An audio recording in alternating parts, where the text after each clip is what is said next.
Hi Booktube, it's Amy, and I'm back again reading from The Anatomy of Bibliomania by Holbrook Jackson.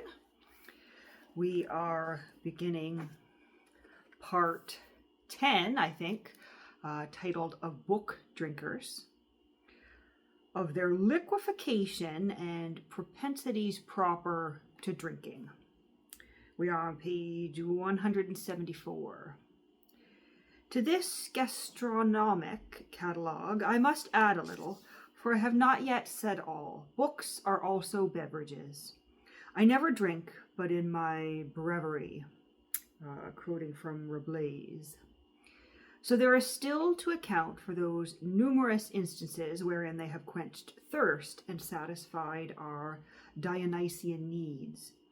When Mr. Grobe turned from Mr. Westongood's wine to his bookcase, he saw that good wine was there too, good wine that had never yet failed him, good wine that had ever given a deep drink of the proper colour and taste to the gentle reader. With a footnote referencing T.F. Powell's Mr. Weston's Good Wine. Many bookmen sit down to read as though at a banquet or a merry feast.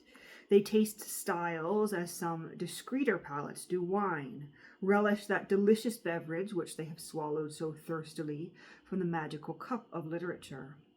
Emerson observes as much in his parallel of the insect world, for whoever looks at it must have remarked, he relates, the extreme content, or rather content, they take in suction, and if we go into a library we see the same function on a higher plane, performed with like ardor and with equal impatience of interruption, indicating the sweetness of the act. I need not support him with more than two examples, one of Mrs. Hemans drinking in high thoughts and glorious images, and the other of Francis Thompson imbibing the effluence of particular passages of Shakespeare. I love my books as drinkers love their wine. The more I drink, the more they seem divine. With joy elate my soul in love runs o'er, and each fresh draught is sweeter than before. From Francis Bennick's My Books, The Storm and Other Poems, those lines of poetry. And as connoisseurs of wine pride themselves on their palate and carry their staying power, so the three-bottle bookman likes a man who can carry his bookish liquor. But the amateur of literary vintages prefers one who senses the subtleties of letters, their bouquet, fragrance, flavor, etc. He feels, as Erasmus did, an impatient irritation at the thought, and in the presence of those who have not drunk of their wisdom and undergone their discipline. Quote here, or a footnote rather, from Lionel Johnson's Post Liminium, pages 164 to 65. A nameless pamphleteer of the 18th century and a project for the destruction of printing and bookselling was so bold as to argue in favor of the liquefaction of books, barrel and bottle them off, he advises, and they will be more acceptable. A seller of books would be more invitingly absorbable than a library. His discoverer imagines Mr. Burrell at the Athenaeum Club sipping his 1791 Boswell, critically appreciative of the vintage edition, and younger members trifling with the club cocktail, a piquant mixture of punch and the war cry blended from a recipe used in the family of a bishop many years ago. Oliver Wendell Holmes not only believed that books were capable of liquefaction, but that society was no more than a strong solution of books. It drew the virtue out of what was the best worth reading, as hot water the strength of tea leaves. And I do wonder, though, liquefaction of books, is that what AI has done for books? They've liquefied the books into a format that people readily drink without effort. Oliver Wendell Holmes not only believed that books were capable of liquefaction, but that society was no more than a strong solution of books. It drew the virtue out of what was best worth reading, as hot water the strength of tea leaves. If I were a prince, he adds, I would hire or buy a private literary teapot, in which I would steep all the leaves of new books that promised well, that the infusion would suffice without the vegetable fibre. He was supported in anticipation by Dausch, the antiquarian, who gives out in a letter to Dibdin that bohea of a better quality than imperial souchong may be sipped with prick songs, poetry, and anthems.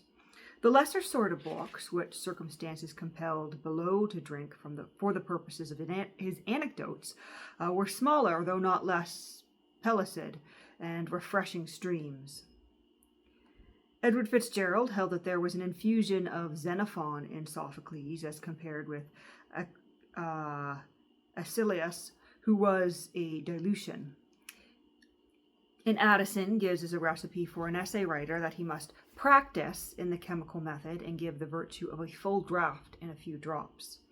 A method evidently adopted by Ben Jonson, who, John Addington Symonds says, held the prose writers and poets of antiquity in solution in his capacious memory.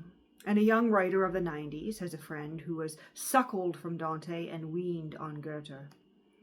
Apelles, in his Florida, recalls the wise man's saying regarding the libations of the table: the first cup for thirst, the second for mirth, the third for the delight, the fourth for madness, and finds no such dissensus in the goblet of the Muses, which the more unmixed it is, the oftener it is drained, the more it conduces to soundness of mind. The first cup takes away ignorance, the second instructs in science, and the third arms with eloquence. Thus far, saith he, most people drink. But I have drunk other cups at Athens, the cup of poetry, the inventive of geometry, the limpid of music, the sweet of dialectics and ruffish, and of universal philosophy, the never satiating nectareous cup. For Empedocles gives us verses, Plato, dialogues, Socrates, hymns, Epicharmus, modulations, Xenophon, histories, Xenocrates, satires, Apelles, he concluded, all these together. For he has cultivated the 9 muses with equal acidity, if with more goodwill than capacity.